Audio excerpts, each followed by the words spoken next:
Hey there, fellowship family. Welcome to your one-stop shop for all things church life. My name is Mark Francis, and I am once again your host for today. And we've been engaged in conversations over these last few episodes with different staff changes and at FBC, and we were able to hear from the Den Hartog family most recently, but we've gone back and talked to McNutts, the Pearsons, Santmeyers, and here I have a young couple with me that is recently engaged, and I'm really curious to hear the stories that go beyond this. But I have Ben Sanford with me. You are on staff here at FBC. Mm-hmm. How are you? I'm doing well. How are you, man? Good. And with me, introduce this person to your left. Yeah, so this is my fiancé, Ashley LeMay. Hey, Ashley. Hi. Thanks for coming in and saying hello and having this conversation. And it's going to be exciting to get to know you guys. Yeah, of course. So the first key questions, you just said fiancé. So right. I've got to hear the story. Before we can get into kind of what you do here at FBC, Ben, I want to know kind of how did you guys get connected? Yeah. I mean, well, we met briefly at an outdoor FSAT. Mm-hmm. And then Ash was helping her mom pass some lyric sheets around. And, you know, she caught my eye. And I was like, oh, who's this? Yeah. And then we ended up officially meeting at Keystone the next week, I guess. Yeah. And then... yeah, like a movie night or something like that. Yeah. Cool. Yeah.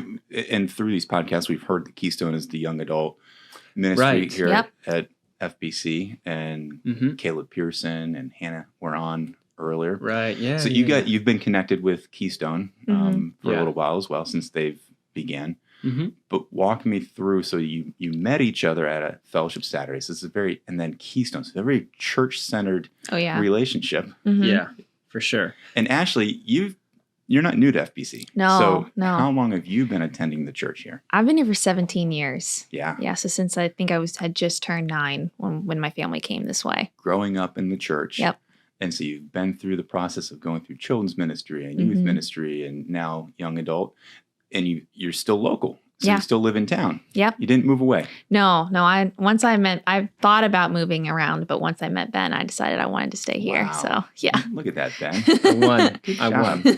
Success. So Ben, give me a quick history of where you've been, because you've been here at church for a couple of years, but even before that, and you've shared some of this even on the Sermon Spotlight. You've been a couple of guest hosts on the Sermon Spotlight, but recap like where you're from and what drew you to Winchester.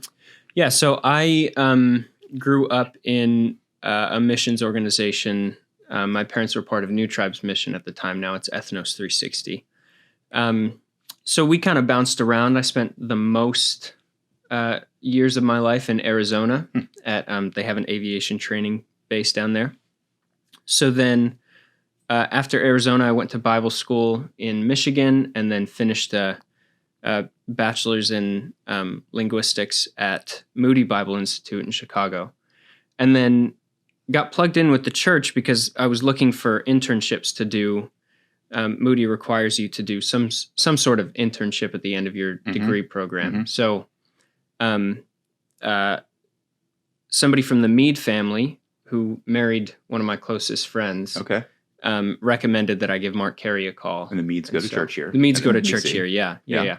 So, I gave Mark Carey a call looking for just a summer internship and ended up hearing about the 9-month mentorship program that we had going on at the time. Had you even been to Virginia before that phone call? No, I hadn't. No, so this is a new place. Yeah, it was brand new. And, I came from a small church, so something like this felt like just a huge, mega church at the time. Yeah. So when you came, it was this mentorship program where you partnered with other people, and was there other person there going through that with you? Yeah, Kaylin Dreyer. I'm sure some people listening here know the Dreyer family.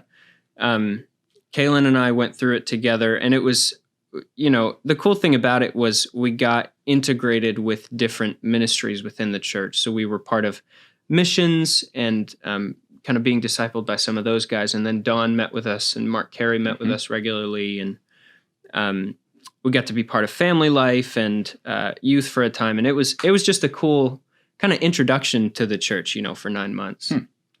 And just many of you guys watching and listening might not even know that that's a program that exists. And again, it's very intentional, I believe, to really find one or two key people to kind of say this is a mentorship program. learn about how church exists, kind of Sure. behind the scenes. Yeah. And then after 9 months, you can go back and go other places, but you stayed here in Winchester. Yeah. So Well, how did that turn out? So is it so it's all very merging of stories here. Yeah. So yeah. Ashley, I'll come back to you. Mm-hmm. Walk me through this process of the relationship that you guys had, and how did he propose? Because that's always a fun story. Well, it was funny because I was gone for I think 8 weeks in Nashville for a clinical. So I would say the good beginning of our relationship was through like Skype calls while I was out in Tennessee. So you say clinical. Yeah. So give me a quick rundown of what that is for you. I just that was for my doctorate in physical therapy. So I just graduated from that, and I'm working now finally. Getting paid. Yeah, but I was finishing I think my second clinical, which is essentially it's kind of like an internship, but it's more hands-on. You're actually allowed to like work with people. So I did that for 8 weeks out in Nashville. And then we started dating while I was out there and officially dating when I came back. Yeah. But yeah, let's see. How did I propose? was Oh, the right. question. Yeah. So he actually talked to my dad 2 weeks before I thought he was going to talk to him. And so I had no idea it was coming. I thought it was going to be like probably April or something before he proposed. Those were the worst 2 weeks of my entire life. I couldn't understand why he was like so exhausted and like avoiding conversation with me at some points, but it was because of that. But like my parents knew, and they were kind of weird too. Like they were exhausted. Everyone was exhausted. We were me. all lying to her about it. Yeah, so the mental anguish. Oh yeah, there was a lot of it for everyone, but yeah, except for me, which was great. But he took me to the Arboretum. What's it called? It's out Blandy Farm. Yes. Yeah, he took me out to Blandy Farm. And it was funny because he was walking so fast to get to a very specific part of Blandy Farm, which was weird to me because in my mind, he had never been there before. But he had gone the week before with my sister to scope it out. Right. And she was hiding in bushes somewhere, or actually hiding in the bamboo section. Dressed in all green, so I never saw her until like the last minute. But she was taking pictures the whole time. Cool. Yeah, he took me to the bamboo section, and gosh, it was like such a blur. I almost didn't go in because I didn't think we were allowed to, and I'm like a strict rule follower. And I'm like, we have got to go into this. Get me into this forest. So I actually did go in because I didn't want to be like a party pooper. And so pop the question. Yep, And, pop the question. And said yes. Part of what was so difficult about that was I had decided on a ring earlier that week on like a Monday. So I went in to buy the ring on Tuesday, and they said it's not going to be in for 2.5 weeks or so. And we had with her mom works here, Angie, works in our at FBC. Yeah. So her mom and dad and sister and I were planning out kind of how this was all going to work. And we had a surprise party planned for her afterwards with my family coming into town. Yep. So everything was like banking on me proposing to her on this specific Thursday in lieu of, that weekend working out for a party. Well, then they tell me that the ring won't be in for 3 weeks. Yeah. So thankfully, Cooper's Jewelers, guys, if you're looking for any sort of ring, they are the best. They're the best. They got a ring in. Researching just advertisements for these podcasts. Oh my word. No kidding. Yeah, we could get sponsored so fast. They got a ring in like 2 days. Yeah. And so 30 minutes before we had this date planned where I was going to propose to her, I get a call that it's finally done. And so, I mean, it was exhausting and super stressful to try to figure out. And the weather, I'm assuming, was at least acceptable. It was beautiful. It was great Yeah. weather. It was like the nicest day of the week. It was the one day in the week that was like 60 and sunny. Yeah. Great. Yeah. So when was this?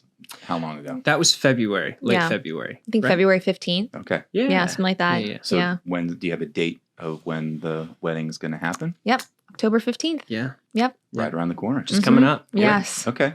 Yeah. Planning is going okay. It is. It is. We got most of the planning done in the very beginning because I'm still studying for my licensure exam. So we made sure to get all the big stuff out of the way so that I could focus on studying. So it's almost done. Yeah. Now it's just making sure we don't forget all the little details that have to be in place, You never know. There's always something that pops up. I'll just quick word of advice: have many people help you. Oh, we have so many people on our team. Yeah, thankfully, That's good. We have. That's good. Yeah. Well, it's exciting to get to know you guys, and for people watching and listening. Lately, we've been having very well-known people and faces on this podcast that have worked here for years. Mm-hmm. And so, Ben, you're still fairly new, and we want to get to know you because recently you came out of the mentorship, got a part-time position, and now you're into a full-time role. So walk me through what that has been for you over these last couple of years, and even define your position title. Sure. So my title right now is technical director. So basically that means that I work alongside Rose Locke and you and Mike and the whole. It's basically I'm an implementation guy. So the production vision that is laid out by Rose and Mike and the planning team within the worship ministry, right within the worship ministry. Then my job is to work closely with Rose to make sure that the artistic side of our services are reflecting the content that we're trying to bring across. So that includes training volunteers, the kind of down to the technical side of running the soundboard and looking for new equipment, that kind of thing. Yeah, it's more than just a button pusher, right? Yeah, and people sometimes don't even think about this world, but one little technical glitch is a distraction in a worship service, which then can disengage the congregation or somebody at any given time. So the behind the scenes button pushers, if you want to call them that, are so valuable. So you're saying that you're going to be a button pusher, but there's a team. So kind of working with the whole group of people who are currently existing and serving. Right. Walk me through kind of what your vision is of how can this church grow in this capacity, because you are fairly new here, so you don't have a historical perspective of what we've always done. Sure.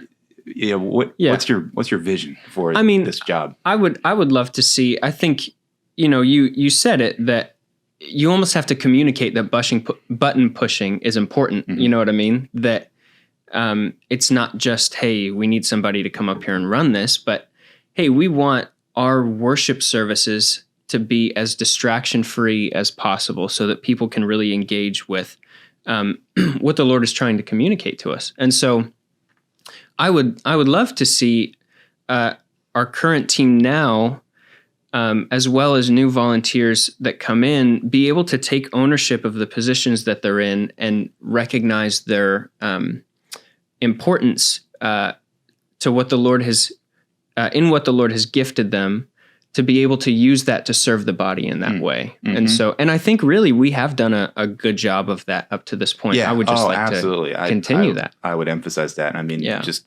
what the teams over the many years have done to grow in learning the technology and accomplishing, kind of pulling off the worship services, has been enormous. And sometimes you go away and experience other church worship services. Sure. Things stand out. And then you come back home, you're like, wow, okay, now I can really even more appreciate what goes on behind the scenes. Right.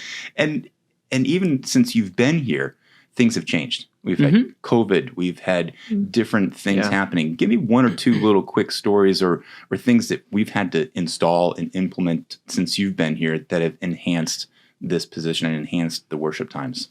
Oh, my word. I mean, even... So one of the main things that popped into my head right away was, over the summer when COVID was really starting to ramp up, we went to outside services for FSAT, which meant a ton of new equipment. And then we had, outside services for the whole church on the other side of the building. And so we had to buy, new computers and new mixers and all sorts of stuff. And then, develop our whole streaming component, which wasn't really part of our practice here. Live stream was not. Yeah. Right. So that's a new thing too. Shout out to Rose Locke, who fronted a lot of that work and really put, countless hours into making sure that we would be able to serve the body of FBC that wouldn't be able to meet with us in person and quickly. It was really incredible. At the time I was part-time. and just more of an administrative assistant. And it was incredible to see all of that come together just so quickly. Yeah, and then seeing, naturally bound to have mistakes and glitches that occur, but then to continual improvement, I guess would be the phrase, that we're constantly looking for that, and to have a new platform that, John Van Druen and Mike Lukens, Roselock, and were able to find that there's this website that is a great platform to have live stream occur, where you can have a Bible app, you can have the sermon notes, you can have the live stream happen, you can have interaction during the service. I find that to be fascinating. And so the level of improvement that's happened from a tech standpoint, since even you've been here, Ben, I think has been enormous. Yeah, incredible. And it's an honor to be able to be a part of it moving forward. Yeah, absolutely. Yeah. Ashley, I'll look to you. So you guys mentioned Keystone. What involvements have you had in this kind of a little change of conversation over the last couple of years since you've gotten out of high school and now are a young adult? Now you're going to be planted here at FBC. What aspects and what roles, what passions do you have of where you're going to be plugged in? Well, right now I'm involved, like what you said, I'm involved in Keystone, and then Ben and I also attend a community group. And that's something that I have done when I went to Liberty University for undergrad and then the University of Lynchburg for my doctorate. It was really important to me that I had community. So I'm quite used to, going out on my own and finding good groups of people with like good, solid biblical foundation. But when I came back home because of COVID, all my classes got moved online. So Keystone was a huge blessing to me because it was people my own age. Because a lot of the people that I was involved with back in Lynchburg were, a lot older than me, or, were already married and had kids. So being in Keystone, it was really nice that I had people that were my own age that could like pour into me. Same life stage. Exact same life stage. So for me, for future things, I want to get more involved in Keystone and help out with a lot of their events.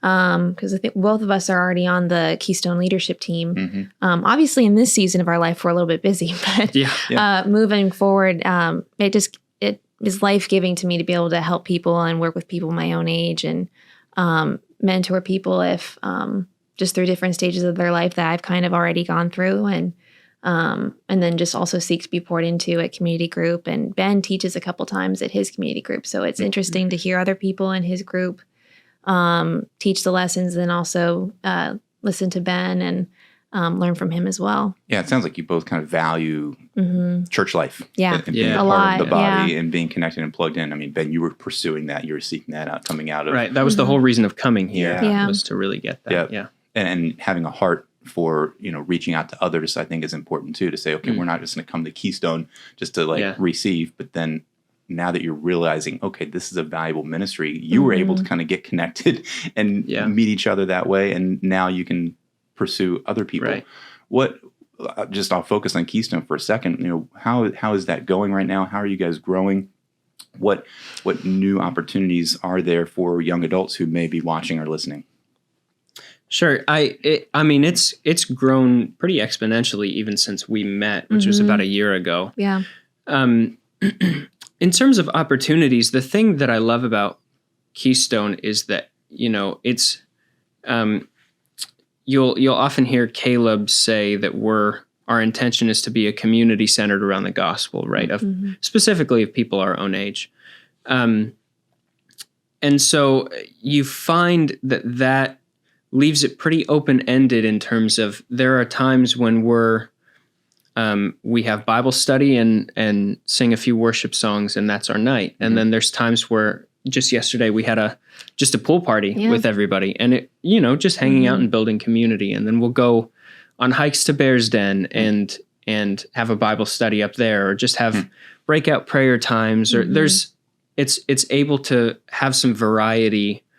But the whole goal is to build that community for people who are looking for that with people their own age. That's great. Yeah. And if you're been around the last couple of months. Recently, we had the high school graduation recognition, and Mm-hmm. Keystone was a big part of that, Mhm. where there is this element of, okay, you're not just graduating and then going into Nowheresville Sure. as Yeah, a yeah. 18-year-old. But even if you are going to college, Keystone is a home here, Mhm. your home base, your home Mhm. church that you can continue to stay connected in. So anywhere in that range of 18 to 29, 29, 30 yeah, or so, 29. that Mhm. you're going to have a core group of people to Mhm. lean on. And Right, you right. guys are going to be part of that process to kind of say, come on, Yeah. be Yeah. a part of it. Yeah. That's Yeah. neat. Yeah, and the atmosphere of it is it's very much like we're all a family, which is something that's, I feel like it's hard for people our age. I mean, you go to some young adult groups and they can be cliquey, but I feel like Mhm. Keystone has so many different people and a variety of life situations, and everyone just gets along really well, and everyone loves each other. And the atmosphere of Keystone is like we do things as a Keystone group, but there's a lot of encouragement to do things outside of Keystone. So like people Right. organizing their own trips with people that they haven't met yet, but I mean, it's open to everyone. There's people that go downtown to minister to the residents downtown and just pray Mhm. for them, pray with them, just ask them about their lives, and just kind of show Jesus to people. And that's Mhm. totally outside of Keystone. So it's really cool to see how Keystone's been impacting people because of the focus on the Bible. And encouragement too to jump into community groups with other people who are not your own age, Yeah. that we can learn from, and people that we can also that might be younger that we can mentor as well. Yeah. So And that's why these conversations are valuable, because it can be encouraging to say, I'm a member, I'm a part of FBC, but to hear stories of actually life on life happening with people Right. that people might not know who you guys are, but now they hear Yeah. and see you, you're like, wow, there's actually ministry happening in all parts of the church, right. in yeah. the building, out of the building, with different ministries, and to say, okay, God is working through Right, the yeah. lives of everyone here at this church. And to hear just personal testimonies is inspiring and it's encouraging. So I'll ask you guys, what, with all these stories, Ben, a new full-time job here, Ashley doing clinicals and finishing up schooling and getting a job and getting engaged. And I mean, so many different things happening all at the same time. What has God shown you personally, and maybe even as a couple over these last couple months? You want to go first? Sure. I would say for me, like probably the biggest thing I've learned throughout this entire process is just leaning on God's timing. I'm the kind of person where I like things in a certain order, in a certain way, on a certain time schedule, and so it's been a great learning experience that God has a better time schedule than I do, and He's a lot better at organizing it than I am. So trusting Him with just the future, with me and Ben, with my schooling, and with our wedding has been it's been an incredible comfort. To learn to lean on Him for not only things like that, but just for everyday instances, like just getting to work safely and enjoying our time together and enjoying the time that we spend with people, and just learning to lean on God for everything. Mhm. That's Yeah. great. Yeah, I mean, I'd echo that in a lot of ways, that I think a lot of this season has been an emphasis on what it means to trust and rely on the Lord. I feel like so often that, is tossed out as this ethereal, unreachable concept. Like some difficult life circumstances come and, the Christian catchphrase is, well, just trust God. Well, what does that mean? Fleshed look out. like? Right. What does Yeah, that actually yeah. look like? And I think the Lord is masterful at, through His Word and through the issues that we've dealt with and outside circumstances that we've had to deal with as well. We've just seen, I've seen, and I think I can speak for both of us, that He's just proven Himself to be faithful to take care of all the details. He's proven Himself to be faithful to grow us and to challenge us where we need to grow, and and just to walk with Him and learn what it means to walk with Him has been a really sweet, encouraging time for me, and restful, I think, ultimately in the middle of, it's a crazy season Sure. with her licensure exam and both of us transitioning into new jobs and the wedding planning and all that kind of jazz. It's just been a lot at once, and we've been able to just lay that down at the feet of God and rest on Him to take care of those things. It's good for you to have that foundation and that perspective now, because I think that you can apply in your 40s, in your 60s, Sure. in your 80s. Sure. That truth, I think, will apply, that there's this constant trust in God, leaning on Him for all the details, because things don't necessarily get easier. Right. Things don't No. slow down. Things don't, Sure. different seasons of life have different paces. But for me, I can look back and know that in difficult times, my wife and I leaned on saying, well, God intentionally led us to this point, so He's not going to drop us out of His hands now. Where Sure. it feels like He might be. But we can still say, okay, look at all the steps where He was faithful to lead us to this point, and He's going to get us through. And so that lesson, I don't think, ever changes. Sure. So Yeah. hold on to that thought. Yeah. Keep that. And as for all of us listening and watching, hearing your stories, you can think back to moments in your life where God was faithful, where God encouraged you. And what you might have a down season of your life. You might be in a valley right now. You might be in a difficult time. Well, look back to that faithfulness and that character of God, and He will get you through. And I think that's an incredible truth. So Yeah. you guys are an example of that. And we're looking forward to see what does God do with you guys as a couple here in this body over the next months and years to come. Yeah. And with your position, Ben, it's exciting to see how there's the potential for that growth. So I'll just speak for you and say we always need people to help serve. Yes.